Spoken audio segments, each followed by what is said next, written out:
Welcome to the We Are All Dying podcast. My name is Jenna Goodhand, and my hope is that through these conversations, we become more comfortable, competent, and confident talking about death.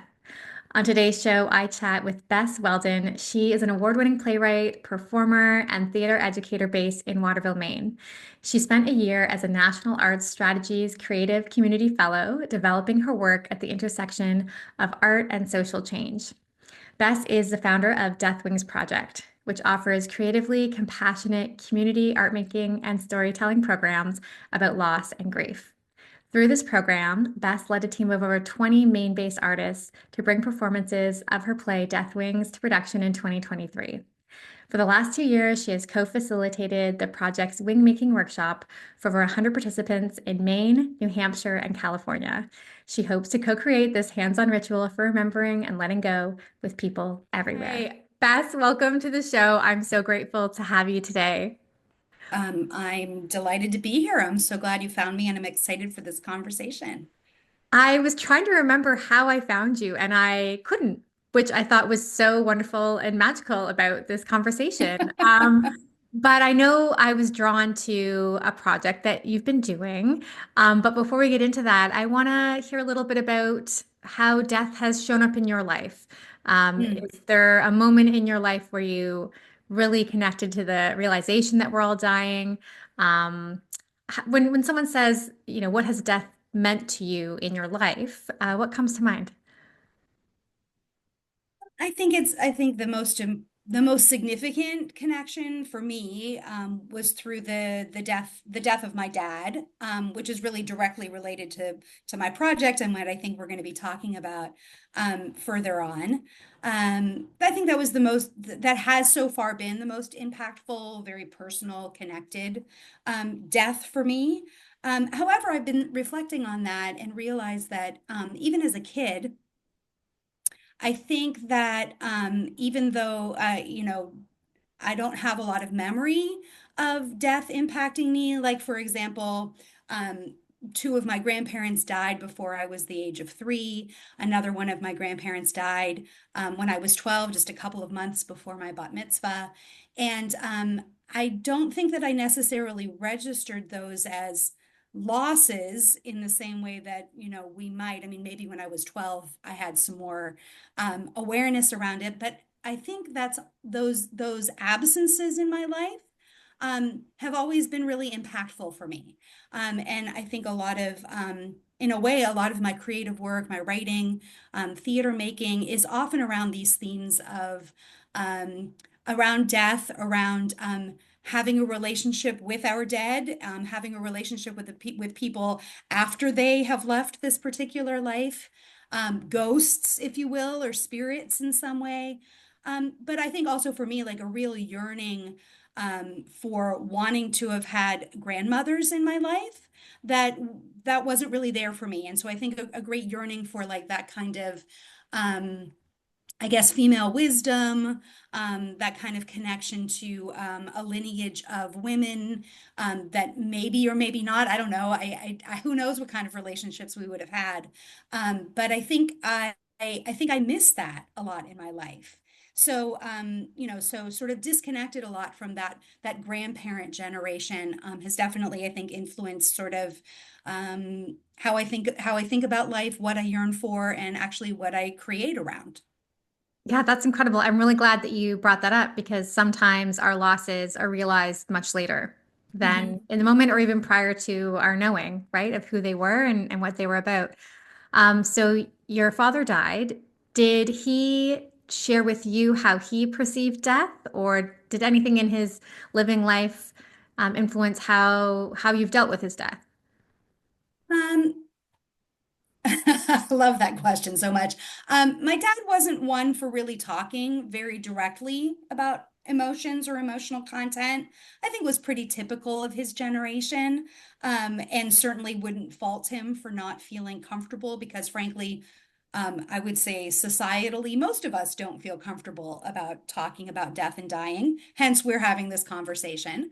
I think what was fascinating for me in sort of seeing my dad's relatively slow decline, and then his active phase of dying, and dying, was that when he got to that place, well, even actually really, I think a couple of years before he was actively dying, I understood that he wanted to die, and that he was ready to let go of his life, of the things that had started to feel especially challenging about it, his sort of growing levels of disability in the last few years of his life, that there wasn't a lot of, we talk a lot about like quality of life had really diminished significantly for him. And I think that was the first time where I really got really intimate with my own questions, and thinking about like, oh, like what does it mean to be ready to die? What kind of messaging have I gotten around like, is it okay to want to die?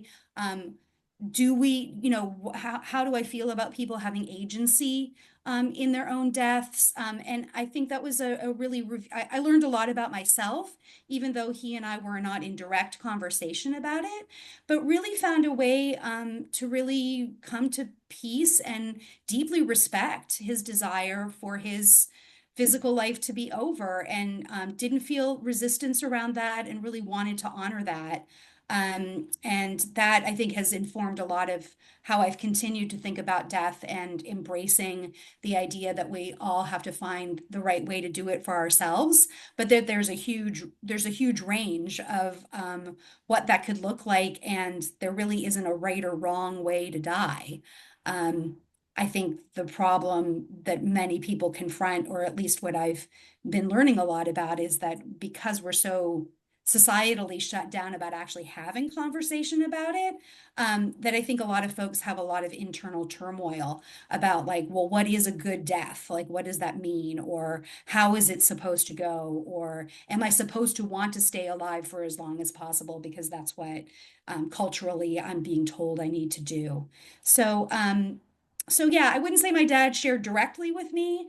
I knew he had some fear for sure.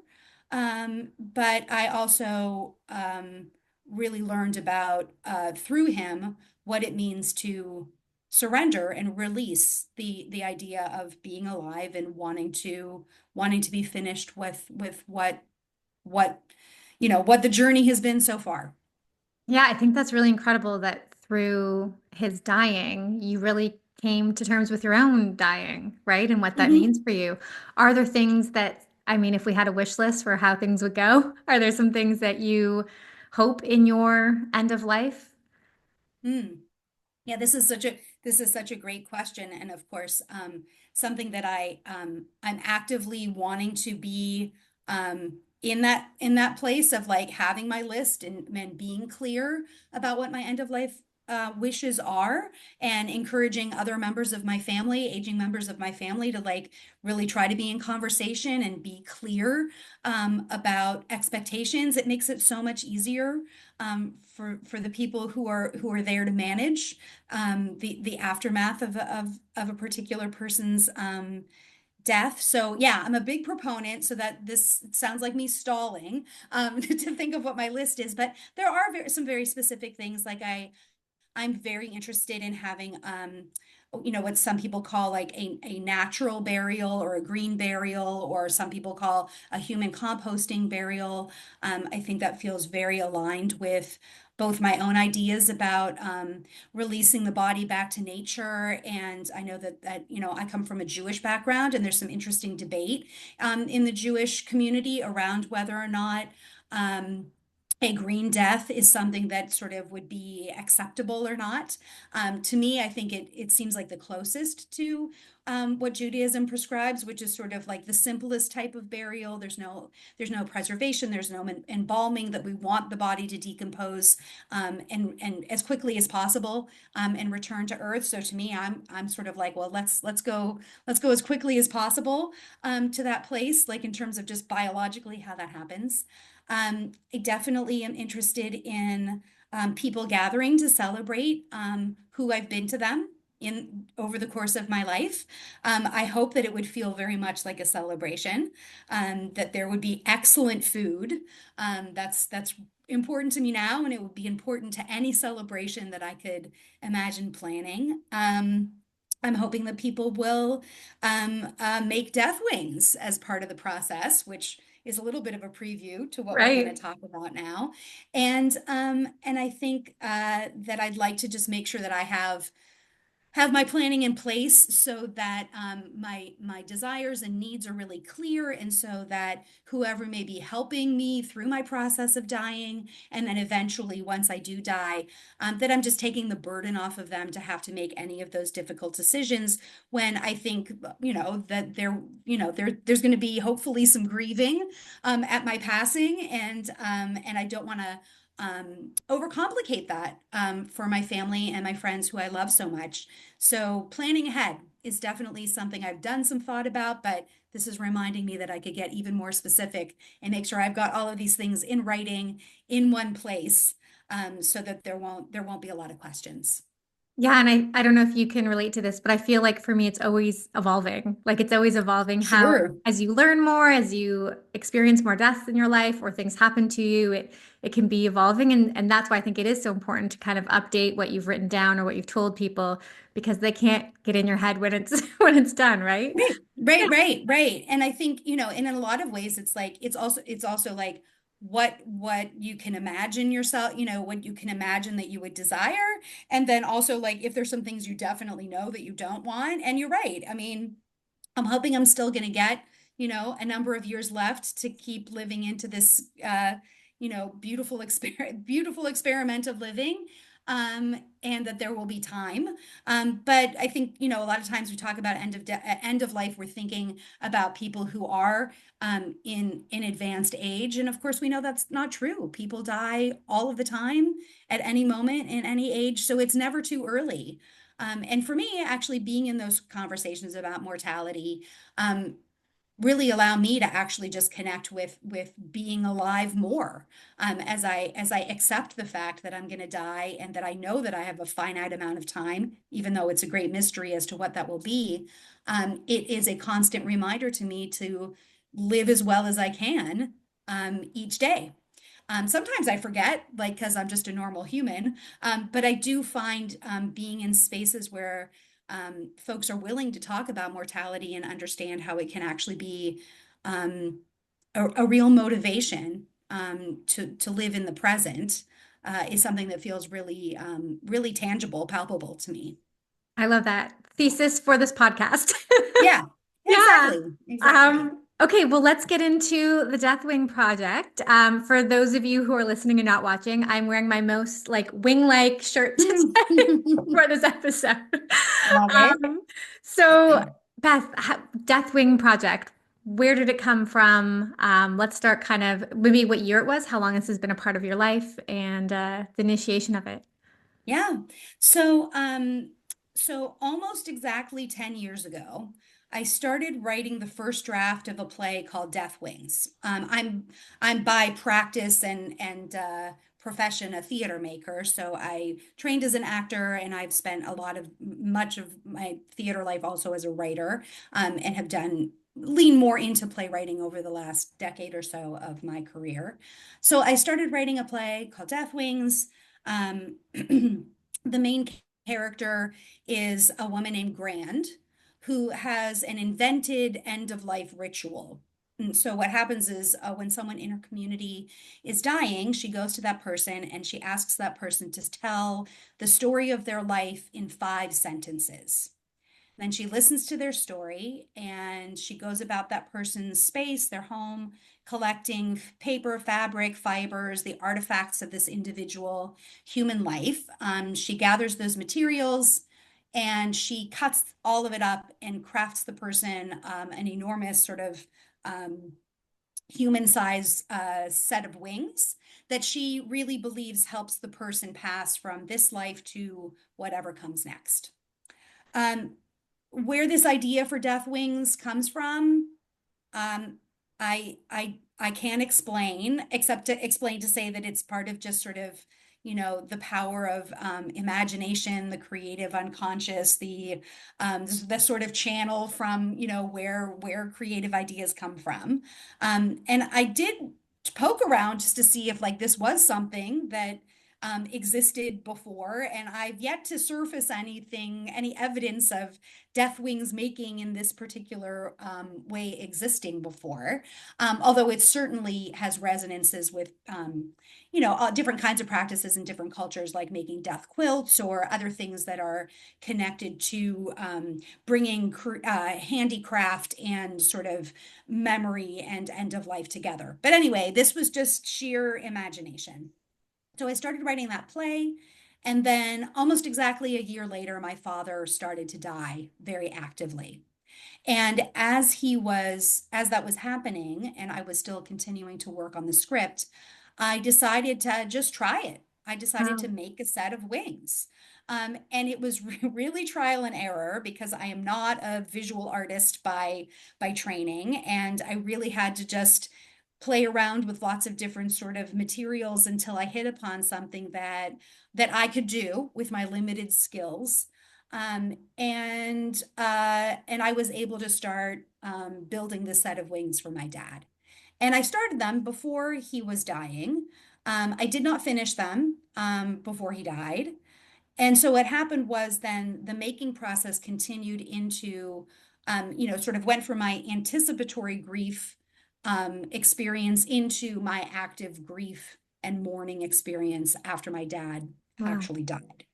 And what I discovered through all of that was that the sort of repetitive kinesthetic nature of just cutting strips of material and fabric, having my hands working in a process, really allowed me to make time to be with these memories that were coming up. So, I was crafting the wings out of all sorts of materials, family photos and maps of places where my father had lived or were there or places that were important to him, as particular items of his clothing, some pajamas, handkerchiefs. My father always carried a handkerchief, his neckties, other bits and pieces. And so as I was sort of making my way in my own way, sort of destroying these materials, I was finding a generative way of connecting with how these materials were infused with these memories of my dad and really about my relationship with my dad. So the wing making process ended up really impacting my how I mourned my father and how I moved through those early stages of grief is the best word, I think, to describe it, which of course includes a multitude of feelings that go with it. But as I was working on the wings, after he died, I was sitting Shiva with my family, and I was continuing to work on the wings through that process. And it was what I would do when I couldn't sleep in the middle of the night, or when I had cried all that I could possibly cry in a given day. But I just needed to do something. There was this desire to like actually put my hands into something. It brought me some solace, and it helped me make space for what I was feeling. So while I was doing that, my sister was there as we were sitting Shiva together, and she said to me at the time, like, this is super interesting, and I can see that this process is doing something for you. Like it's helping you. I wonder if someday in the future you would ever want to try to teach other people how to do this. And I think at the time I was, you know, extremely distracted, like, oh my gosh, our dad just died. I can't be thinking about like what, even what tomorrow is going to feel like, let alone like wanting to teach people how to do this. But that was really where the seed was planted, and I have to credit her for that. And so the play continued to develop in and around other projects that I was working on. It was starting to get some really interesting tractions, doing some development with different theater companies, and I'm fast forwarding several years here now. And right before the pandemic, some interesting things were starting to bubble up, and I thought, oh, maybe this play is really gonna get produced and put it out into the world, which would be exciting. And then the pandemic started, which of course meant all theater processes came to a crashing halt, pause.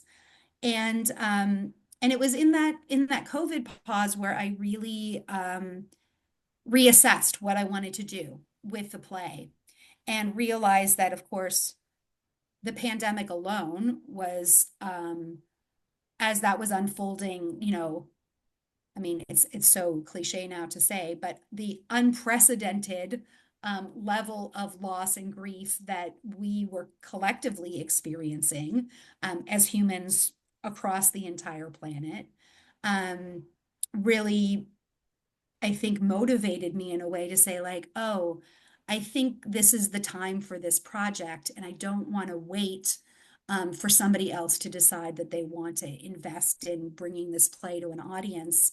And beyond just wanting to produce it as have it, produce it as a play and share the story with the world, or well, an audience anyway. I knew I wanted to do more than just that. So I started to envision not just a production of the play, but also to build a larger project, which has now become Deathwings Project, which would also include an art installation and also this series of Deathwings making workshops, community-based art making around these themes of loss and grief. So really, my sister's idea was, planted there way back in December of 2015. And then I worked over about a year and a half to develop the curriculum with some collaborators. And so in the fall of 2022, we launched our first pilot workshops, actually that happened prior to the full production of the play, which happened in the spring of 2023. And so what happened was we were piloting the workshops. We were getting a lot of feedback from community members. Developing it in consultation with mental health professionals, because I'm an artist. I mean, I'm a mom and a teacher, and I do a lot of work around supporting people emotionally, but I'm not a therapist. I'm not a trained mental health professional, and it felt really important to me to make sure that we were building in as much, as many, what's the right word? Guardrails doesn't feel right, but to cultivate something like that I like to call as a space of acceptable risk. This is a term I've learned relatively recently. So how can we create creative space where we invite people in, where they can decide what is an acceptable emotional risk for them to engage in whatever the prompts are, whatever the project is asking of them. So how could we create something that was really infused with compassion and then also had some very specific details to help people move through an experience that I anticipated could be emotionally powerful for folks? So we built these pilots. We started to do workshops in the community. We did a series of about 5 workshops leading up to the production of the play. And then, excuse me, the set for the play then became an interactive art installation, which then featured a series of a whole bunch of wings that community members had made, so that as folks were coming to see the performance, they could also see how people were making wings in community and starting to sort of surface the stories of those individual people's losses that were coming through that particular art project that folks had engaged with. And I should clarify, when we do the workshops, folks are making what we call mini wings. So they're not making the expansive full human wingspan set of wings, because that takes a long time to do. But we wanted to create a container. The workshop lasts about 3 hours and 15 minutes. And we've determined that in that amount of time, we can take people through a process, a careful process, and they can make a set of mini wings which are about like this scale. And the intentions are all the same. It just is able to unfold over a more reasonable period of time. So the project started as a play, grew, the vision for it grew into something much larger. I knew I was going to really need to assemble a pretty big crew of people to help me bring these ideas to alive, which I was able to do. At one point, we had 21 different Maine-based artists working on this project. And as I should say, I'm based in Waterville, Maine, which is in central Maine. And subsequently, we were able to produce the play. We produced the play in 2 different venues in the spring of 2023. And what's happening now is that we're going around bringing these workshops to people in all different sorts of communities. And so the project has pretty much landed in that the workshops have now sort of become the central activity of the project as it currently stands.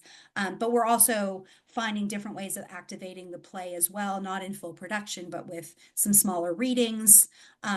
So to give people a context for sort of where this character came from and where the idea came from, and have that sort of have a spiral interaction within their own experience of actually creating a set of wings. And when we talk with folks about the death wings making process, we're really expansive in our definition of death. So we're talking about anything that feels like a significant loss, because any loss at all often can generate feelings of grief. And so a lot of times people are not necessarily making wings for an individual person, but they're making wings to help process another significant loss or transition in their lives. So we've had folks make wings about a divorce, or a child leaving for school, for college, or the military. We've had folks make wings to try to process how their feelings around climate catastrophe, or the erosion of reproductive health rights, or any number of things. So it's really pretty expansive, and it's quite incredible when a whole group comes together, and through the process we start to learn the different reasons why people are there, and why they want have found themselves in this space where they want to have an opportunity to have a hands-on experience that makes space for all of the feelings that come in and around these losses. A friend of mine describes the process as an opportunity to actually put your hands in your grief, and Mm. that allows something to happen in the body in a way that just talking about it or performing ritual that maybe doesn't have a lot of spiritual connection for you, it just gives you it's just a different way of potentially encountering a death. Yeah. What has it meant to you to have people join in this thing that first started as your own sort of way through healing and creativity to be in a space with, dozens of people who have their hands in grief? How has that made you feel? Um, it's it is mind blowing and heart shattering in the best possible way every single time. I would say I've never engaged in anything that has like skyrocketed my feelings of compassion toward my fellow humans. I feel so honored every time that people participate, and they they enter into the process. There's a level of trust that people are allowing vulnerability to happen. The stories that emerge that I feel so honored to be witness to, that I get to like hold some small piece of these people's grief along with them. The sense of connection and community is astonishing. And I had a friend recently ask me, like, doesn't this just like emotionally exhaust you? Like, how, it must be so, such a heavy lift to like be facilitating these spaces. And I said, yeah, there is that, but frankly, I find it incredibly joyful and uplifting, and so emotionally connected and authentic that it energizes me. So it's sort of the opposite. I mean, yes, it does take a lot of emotional energy to try to, um, you know, I mean, we've built a structure that I really believe in and trust, and so a lot of times it's just knowing that, like, okay, here we're ready to step in, and that I think I do a little preparation for myself, the day before, the morning before the workshop's going to happen, where I'm really sort of setting intention and being really clear with myself about why I'm doing this and what this is for, and how this is so much in service to my fellow humans, but frankly, this is also very much in service to me. And so I think mostly I find it to be one of the most one of the most beautifully effective ways that I've encountered creativity and art making aligning with palpable transformation that happens for folks that I am privileged enough to get to witness time and again. Amazing. I don't want you to give away too much about the play.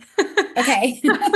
But I would love to know like what some of the feedback people have given about it, moments where, it stopped them or it gave them goosebumps. Are there certain things that keep coming up that maybe surprised you, or you were like, that was what I was hoping you would feel? Mm-hmm.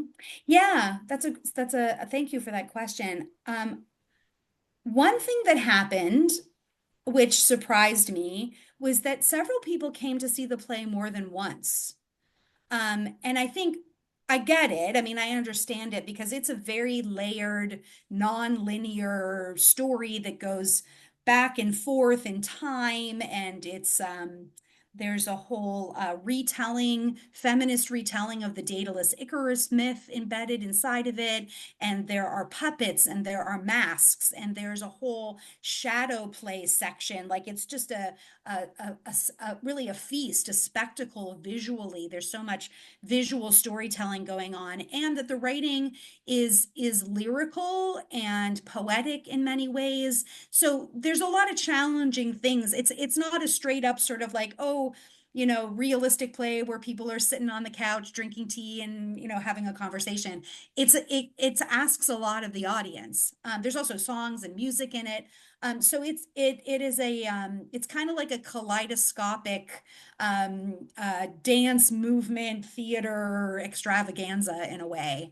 So people came more than once because I think they wanted to be able to um, have the experience again because there's so many layers to try to follow or unpack or resonate with.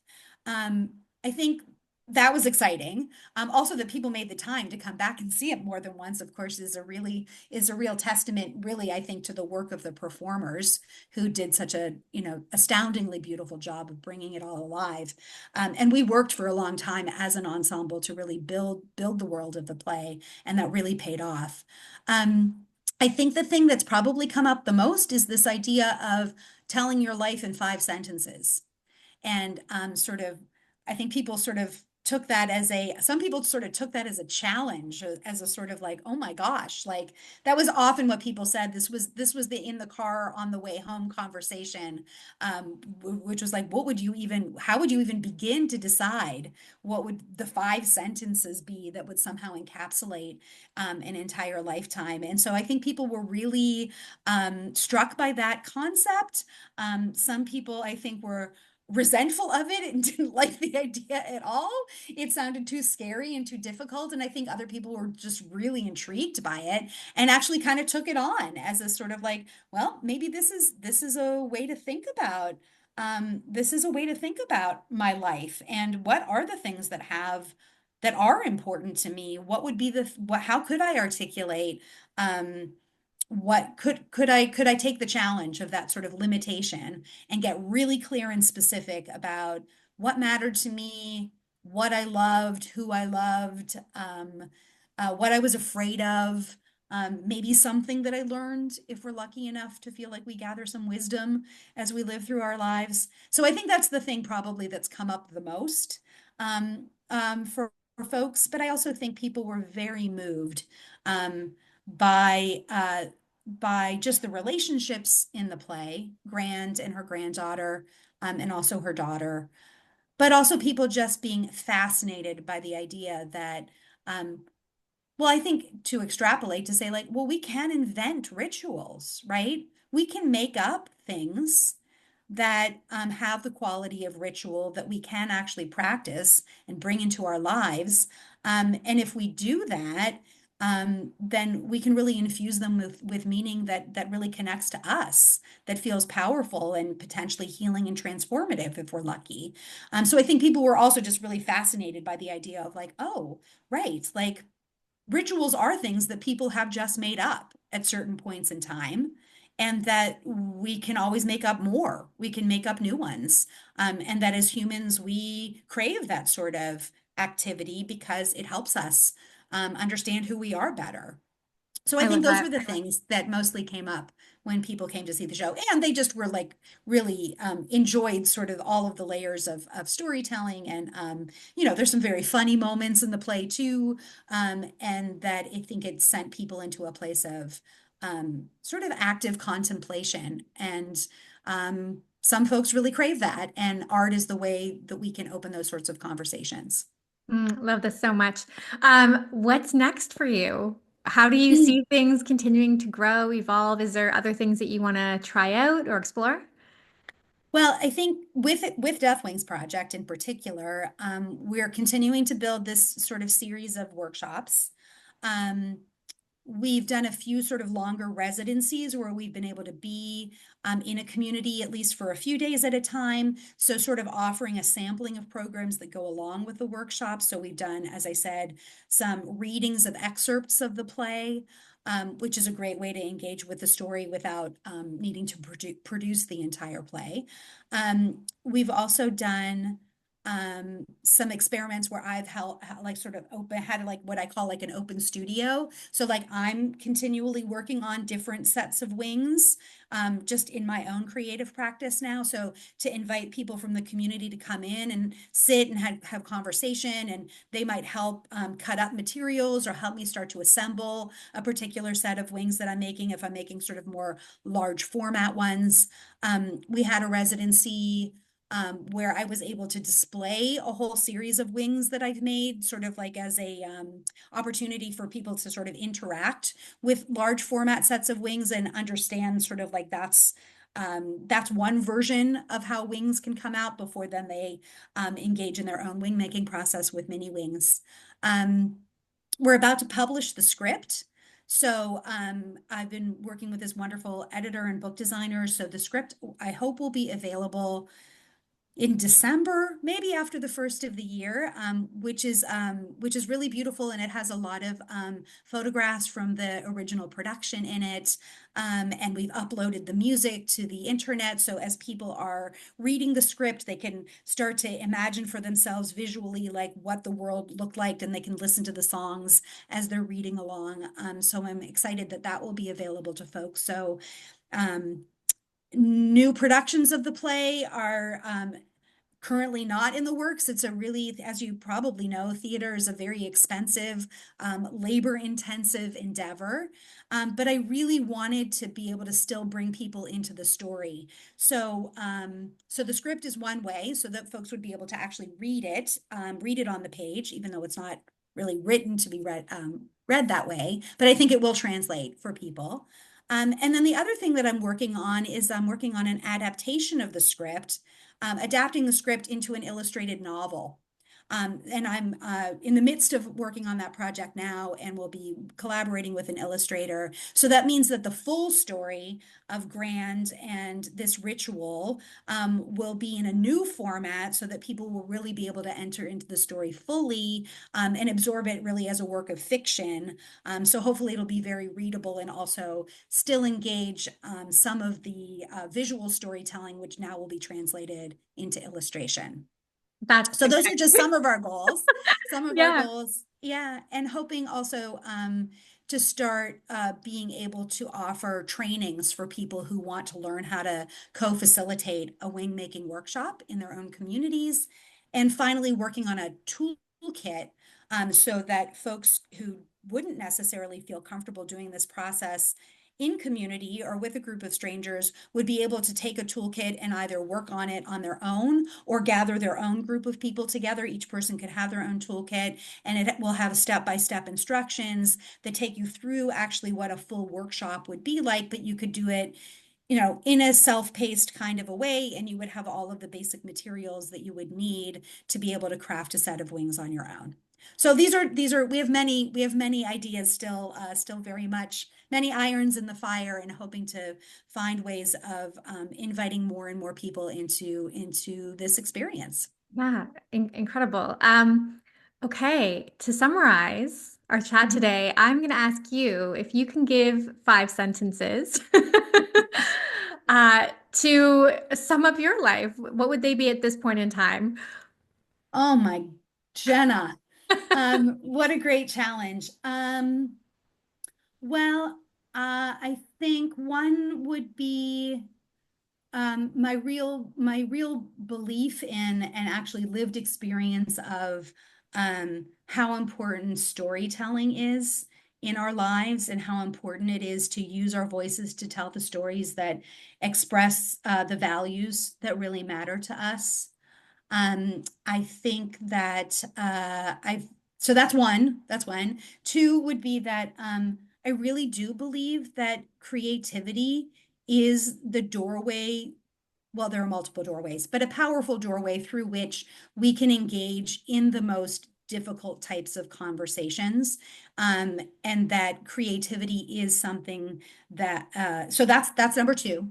Number three is that creativity is a human birthright, I believe. I believe every human is creative, and that creating opportunities for folks to experience that creative spark, especially if it's not part of their regular life or something that they maybe used to do when they were younger and have kind of let go of. So I really believe in creating spaces and opportunities for people to connect with creativity writ large. And I think that can look like lots of different things. So that's three. I'm not being very concise. Four is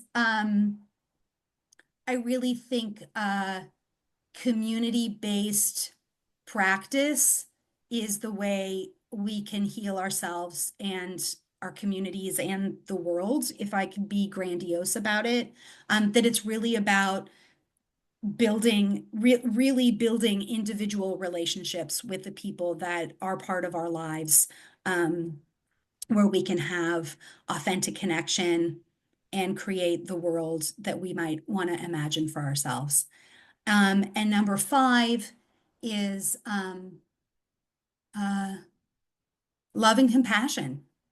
I think love and compassion is just where I would like to center myself as often as I can, and that can feel really hard sometimes. But the more I do that, the more it allows me to be open to receiving love and compassion too. I am going to listen to this again and I'm going to write those down. And those are going to be my placeholder 5 sentences in case, Okay. knock on wood, I don't have time for my mind to come up with. But oh, wow, so much heart in your answer. And I just want to thank you for really giving of yourself to community, not just, where you live, but beyond. I think, you probably also agree these moments that you're giving people are not just in the moment that they are with you, but beyond that, right? And when we help people heal, we are healing community. We're healing all those relationships that they have, past, present, future. And yeah, the work that you're doing is truly changing the world. So I want to thank you for that and opening up your own heart and experiences of grief to others to experience as well. And I can't wait to see this play and read the book and attend a workshop. And so, yeah, we'll have to coordinate. Good. Well, it sounds like we should have, there are many follow-up conversations because Absolutely.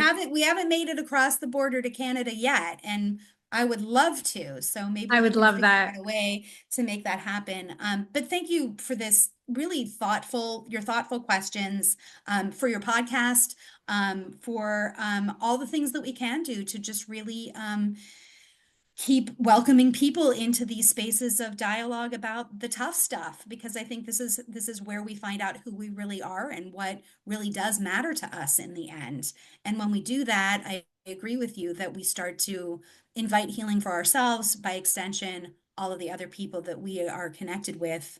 It just makes more opening for us to live more authentically together. I want to thank you for tuning in to another episode of We Are All Dying. My hope is that something from our conversation today is carried out into conversations in your own life. If you have a topic or a guest you'd like to see on the show, reach out and let me know.